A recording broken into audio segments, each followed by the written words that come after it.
Bienvenidas y bienvenidos a Media 20.1. ¿Qué es la sociedad digital? ¿Cómo la estamos viviendo? ¿Cuál es su impacto? ¿Cuáles son sus desafíos, sus problemas? Pues bien, la entrevista de hoy es con el doctor Mauricio Andión. Él es profesor e investigador de la Universidad Autónoma Metropolitana, Unidad Xochimilco. Y él, junto con otros investigadores, escribieron un libro maravilloso que se llama Horizontes Digitales. Tiene un subtítulo más largo, pero que nos da una idea, pues, de estos desafíos que estamos viviendo a partir de esta evolución tecnológica. Antes de la entrevista, le invito a ver algunos de los hechos noticiosos destacados en materia de medios y telecomunicaciones con la periodista Paulina Gómez.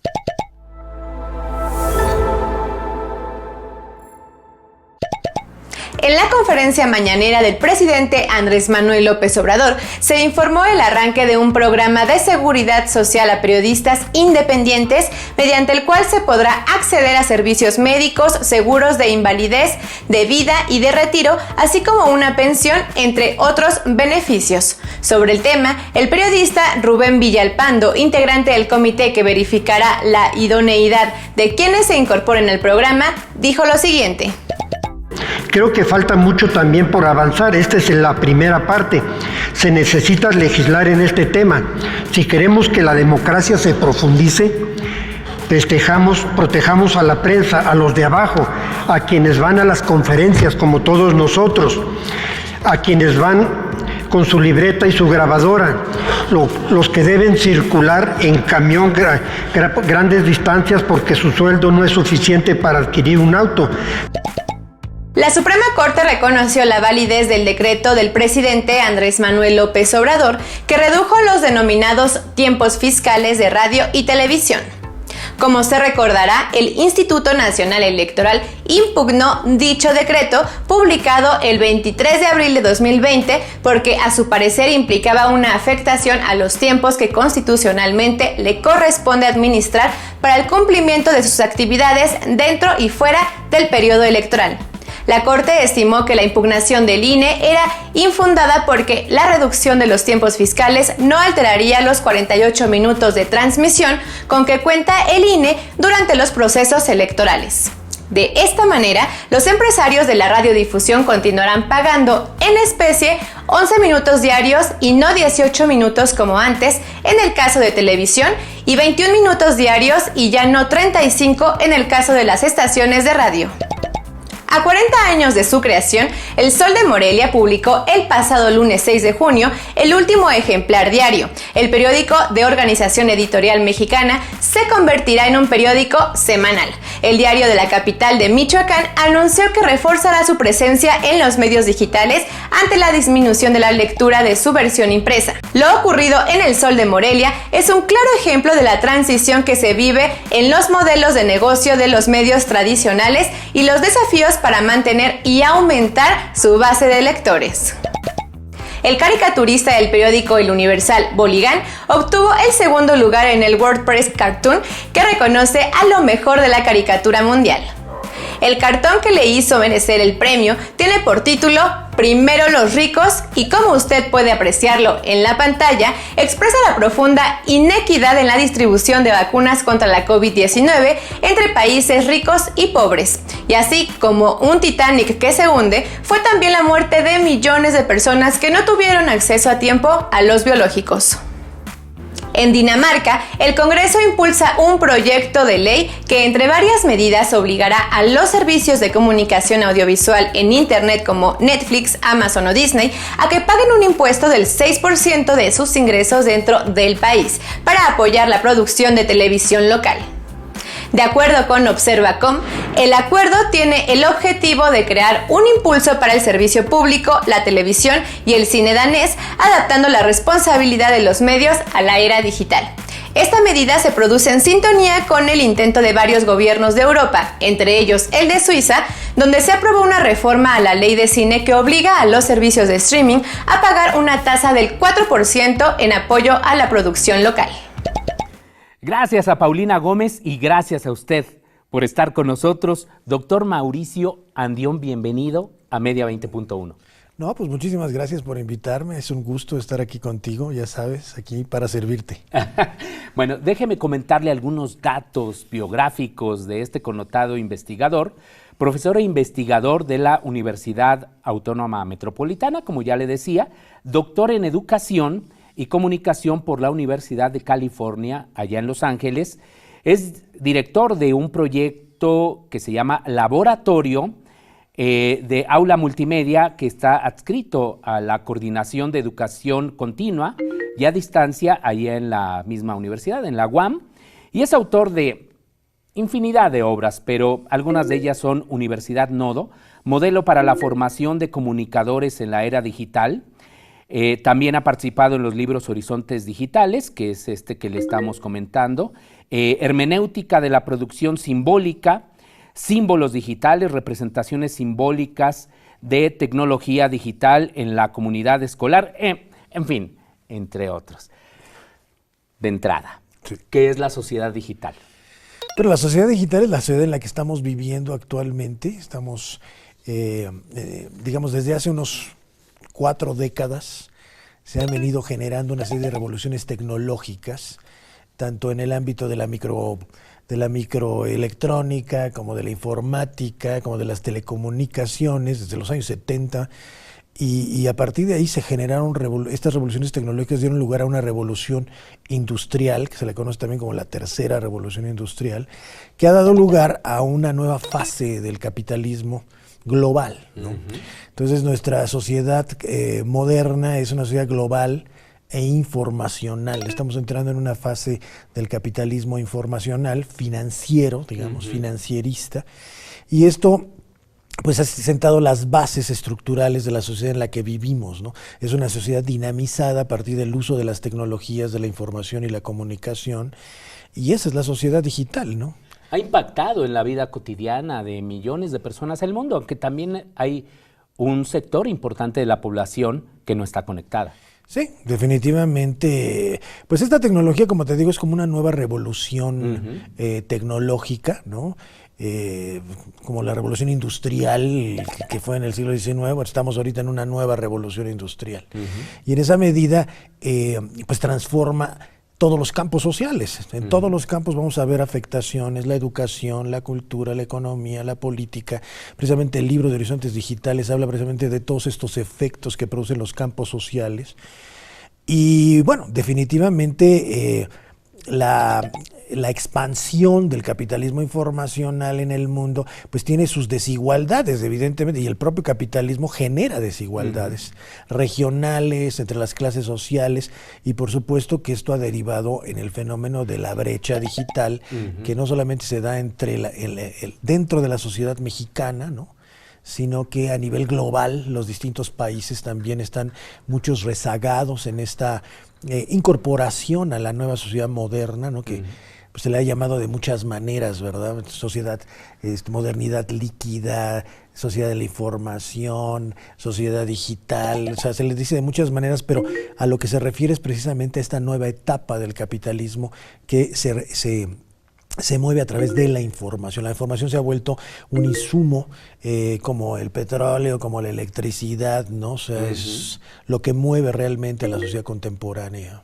Ahora, hay muchas críticas de esta sociedad digital porque hay quienes dicen que estamos más deshumanizados, que se han despersonalizado pues las relaciones cotidianas, de que ahora la mediación de una máquina pues hace también incluso mucho más difícil una comunicación efectiva. ¿Qué piensas al respecto? No sé si también abordan estas reflexiones en el libro Horizontes Digitales. No, definitivamente, y no solamente los riesgos a nivel de la vida cotidiana, porque también tiene importantes efectos a nivel ambiental, ¿no? O sea, este capitalismo también es un capitalismo que tiene sus efectos también en el medio ambiental. De hecho, las contradicciones fundamentales de nuestra época es precisamente el desarrollo del capitalismo frente a los daños que estamos haciéndole al planeta, ¿no? Entonces uno de los capítulos se dedica precisamente a esto, ¿no? Ahora, la despersonalización que tú me hablas, la falta de humanidad, ¿no? que genera, esto tiene que ver también con nuevos desarrollos de la sociedad digital, como por ejemplo la inteligencia artificial, los algoritmos, que son robots, realmente se automatiza la comunicación al punto de que nosotros ciertamente nos robotizamos, ¿no? O sea, estamos respondiendo a toda esta programación. Se podría decir que es una forma de hiperracionalización de los procesos comunicativos, ¿no? Lo que está sucediendo. Y sí, ciertamente, desde mi punto de vista, ¿no? La educación básica requiere tomar en cuenta estos aspectos y no irnos en estas modas de utilizar las tecnologías como si fueran la panacea. O sea, los niños necesitan ser humanos, ciertamente. Los niños tienen que volver al cuerpo, tienen que volver a jugar, tienen que volver a cantar, tienen que volver a sentirse como seres vivos, ¿no? Entonces, ciertamente tenemos un dilema en la educación muy grande de si irnos por utilizar las tecnologías como si fuera la última oportunidad y fuera la panacea de todo, o irnos por recuperar nuestro cuerpo, nuestra humanidad, y realmente empezar a trabajar con los niños, no para que desarrollen su inteligencia emocional, para que desarrollen su creatividad, para que desarrollen su capacidad de relación humana, ¿no? Ciertamente yo estaría a favor de este tipo de educación, más que de fomentar el uso indiscriminado de las tabletas o de los teléfonos o de las redes sociales, porque como te digo, o sea, estamos sometidos a un régimen automatizado en la comunicación. Y con grandes intereses económicos, como bien lo has planteado. Es decir, detrás de esta dotación, por ejemplo, de computadoras, de laptops, de teléfonos celulares, de software, hardware, etcétera, etcétera, están pues quienes ahora ostentan las mayores riquezas en el mundo. Pues es precisamente se deriva de esto que te decía, ¿no? O sea, hoy por hoy las grandes corporaciones globales son industrias de la información y de la comunicación, como en la segunda revolución industrial era pues no sé, era el petróleo, era el carbón, era lo pesado, digamos, era una industria pesada los coches, ¿no? Sí. Era lo que de alguna manera demostraba ser lo más importante. Bueno, ahora son las industrias de la información. De hecho, esto ha cambiado muchísimo la ecología de los medios, porque realmente los medios hoy por hoy son más poderosos incluso que los estados, porque están incorporados a grandes corporaciones, los medios.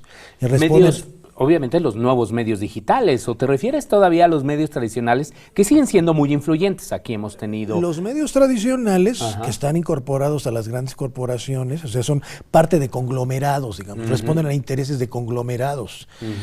Y las redes sociales, pues aunque de alguna manera al principio se pensó que iba a ser un proceso de democratización, que todo el mundo tenía acceso a un medio de comunicación, el control que se tiene desde Facebook, desde Instagram, desde estas plataformas... Los algoritmos. Son peores muchas veces que la censura que hacen los estados sobre sus ciudadanos, ¿no? Sí. Ese es otro aspecto que hablamos mucho en nuestro libro, que es el tema de la ciudadanía digital.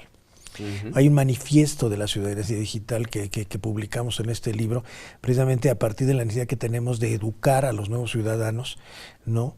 En este nuevo espacio público. Claro.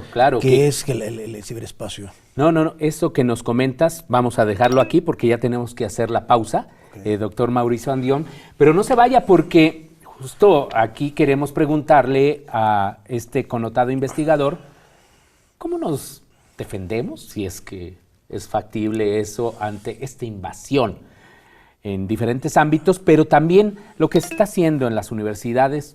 ¿Vamos bien o vamos mal en ese terreno, en la digitalización? Bueno, pues aquí lo esperamos.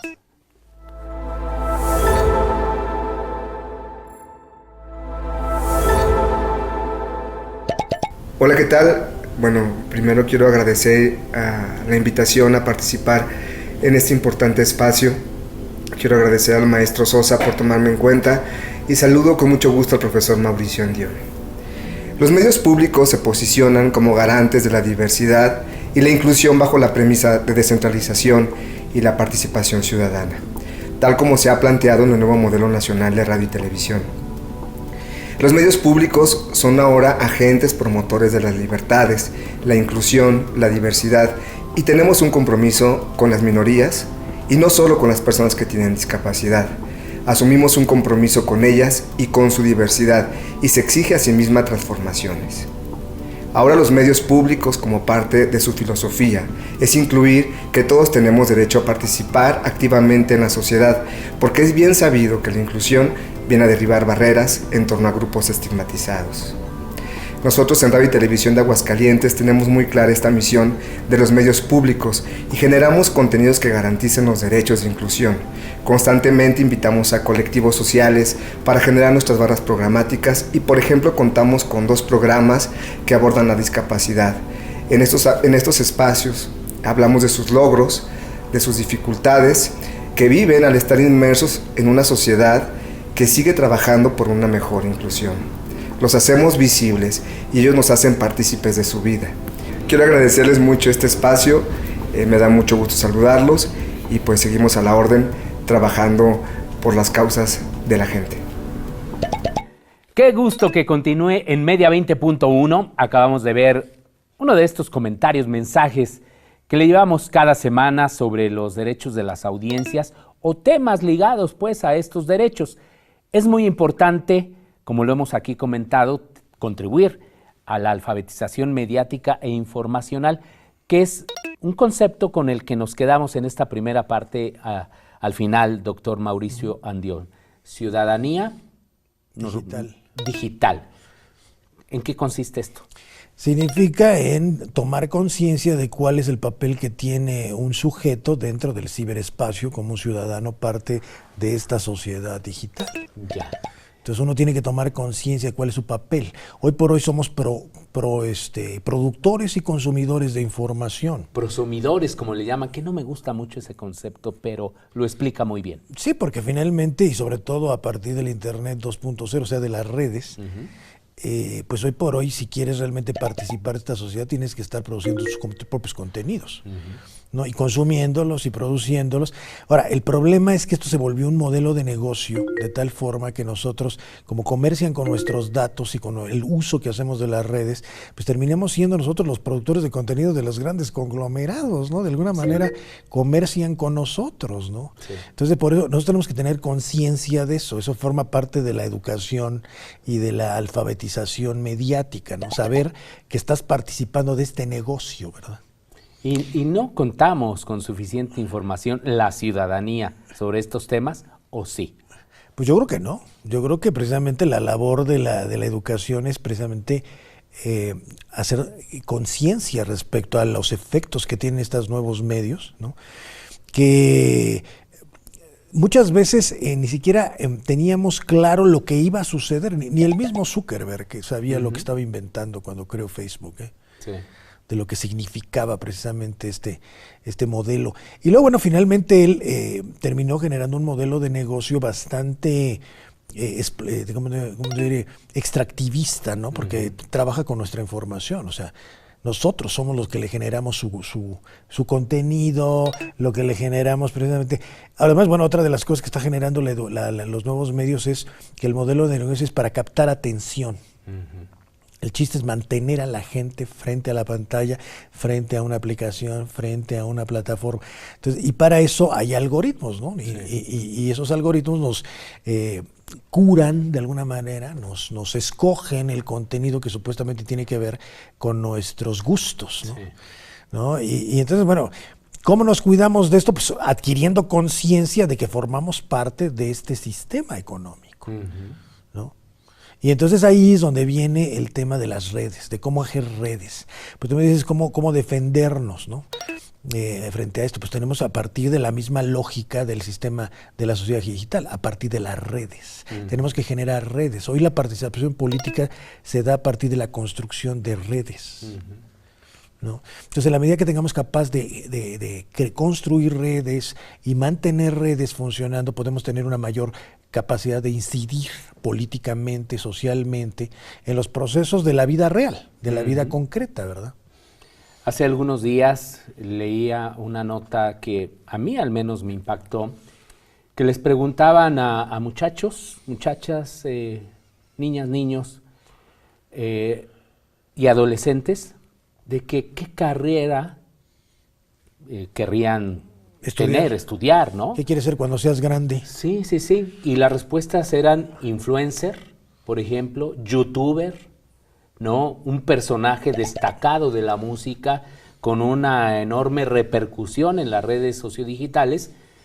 Y las carreras, pues, tradicionales, ya sabes, abogado, economista, comunicólogo, periodista, policía, ¿no? Porque también aparecía cada vez más abajo. Bueno, muchas de esas profesiones se están hasta automatizando, ¿no? Pero en todo caso, el problema es que realmente con esta nueva revolución industrial, porque en realidad es una serie de revoluciones tecnológicas la que estamos viviendo desde los años 70. O sea, no es una, es múltiples, ¿no? Ahorita a nivel de la biología, a nivel de la genética, a nivel de la información, en todos lados se está viendo un desarrollo tecnológico que tiene que ver con el manejo de la información, ¿verdad? Entonces todo eso hace que no sepamos realmente cuáles van a ser los empleos del futuro. Y eso me lleva precisamente a plantearnos el tema de las universidades. ¿Qué onda con las universidades? Sí, ¿qué está pasando ahí? ¿Y cómo es que vamos a poder ajustarnos a esta incertidumbre de hacia dónde va la economía? ¿Cuáles van a ser las nuevas profesiones, ¿no? Sí. Y eso nos lleva precisamente a formar a los alumnos en competencias que antes ni siquiera nos planteábamos, ¿no? Como por ejemplo, competencias emocionales, ¿no? O sea, saber adaptarnos a los cambios permanentes, ¿no? Porque hoy por hoy una profesión ya no te va a durar una vida, o sea, vas a tener que tener varias profesiones y uno como ser humano va a tener que ajustarse constantemente a los cambios, ¿no? Quizá lo único constante en esta época, en esta sociedad digital, son los cambios. Entonces la capacidad de adaptarte a los cambios, de configurar tus capacidades profesionales, o sea, es fundamental. Entonces, tenemos que nosotros enseñar a aprender a aprender. Esa frase que desde hace... Sí. ¿Quién sabe cuántos años se está manejando? Bueno, hoy más que nunca se vuelve una necesidad. Hoy tenemos que volver a nuestros estudiantes autogestivos, capaces de formarse permanentemente, de aprender y desaprender, ¿no? Entonces, ese es, digamos, el planteamiento que siento yo la sociedad nos está obligando a adoptar, ¿no? A tratar de que nuestros alumnos sean flexibles, autogestivos, capaces de adaptarse a esta sociedad en permanente cambio, ¿no? ¿Y tú cómo has visto el panorama aquí en México? Por ejemplo, el de la misma UNAM, el de la UAM, las universidades públicas que son importantes, ¿se han adaptado a estos cambios? No, realmente, mira, la pandemia fue un hito, ¿no? Y en la historia de la educación y de las sociedades en las que estamos viendo. Nos ha afectado. Realmente la pandemia nos metió por primera vez a la sociedad digital, a las universidades, a las escuelas, porque tuvimos que usar irremediablemente la tecnología. Pero eso no significa que se haya producido un cambio cultural dentro de las universidades o las escuelas. O sea, ciertamente hoy por hoy el nombre del juego en la educación es la innovación. Tenemos que aprender a utilizar las tecnologías. En el caso de la educación superior es imprescindible saberlas usar. Como te decía yo, en la primaria yo estoy como con mis reservas, ¿no? De que los niños aprendan tan temprano a robotizarse, a interactuar con robots. Tienen que interactuar con humanos. Pero en el caso de la educación superior, el mercado profesional está completamente digitalizado. Entonces, definitivamente, sí tenemos que entrar al uso apropiado de la tecnología en todos los campos profesionales. Y ese cambio no ha sucedido. Es un cambio cultural que se tiene que ejercer a partir de múltiples acciones, tanto a nivel del currículum como de la organización misma de la universidad. O sea, en el plano organizacional, en el plano curricular, en el plano didáctico, en el plano del modelo educativo, en todos esos planos se tienen que hacer innovaciones para que empecemos nosotros a adaptarnos a esta sociedad en permanente cambio. Las universidades son estructuras muy pesadas. Sí. Les cuesta mucho trabajo adaptarse a los cambios, ¿no? Han cambiado, porque la universidad como institución ha logrado mantenerse durante 800 años, pero esta revolución la está poniendo realmente a prueba, ¿no? Qué interesante lo que nos comentas. Entonces, estas son algunas de las reflexiones que podemos encontrar en este libro, que recomendamos mucho, Horizontes Digitales, Rupturas e interrogaciones en la reconfiguración sociodigital contemporánea, que ha sido coordinado este libro por el doctor Mauricio Andión Gamboa, su hermano, Eduardo Andión Gamboa, que es un antropólogo él, y el doctor Diego Lizarazo Arias, quien ya ha estado también en este programa. ¿Dónde podemos conseguir este libro y ahondar sobre estos interesantes temas que nos has planteado? Pues afortunadamente es una coedición con GEDISA, y esto nos ha garantizado una amplia distribución en las librerías a nivel nacional, pero como es una coedición con la UAM, pues evidentemente nosotros también lo pueden adquirir en la Casa de los Libros, que es, digamos, el sitio donde nosotros distribuimos nuestro material ahí en la UAM, ¿no? Muy bien, pues muchísimas gracias por acompañarnos y darnos mucha luz sobre estos temas para comprender estos cambios tecnológicos y su impacto en la sociedad. Pues muchísimas gracias por invitarme y espero que les haya servido y les haya ilustrado un poco cómo está funcionando nuestra sociedad contemporánea. Así es, estamos seguros que así es. Y nuevamente muchas gracias, doctor Andión, y muchísimas gracias a usted. Hasta la próxima semana.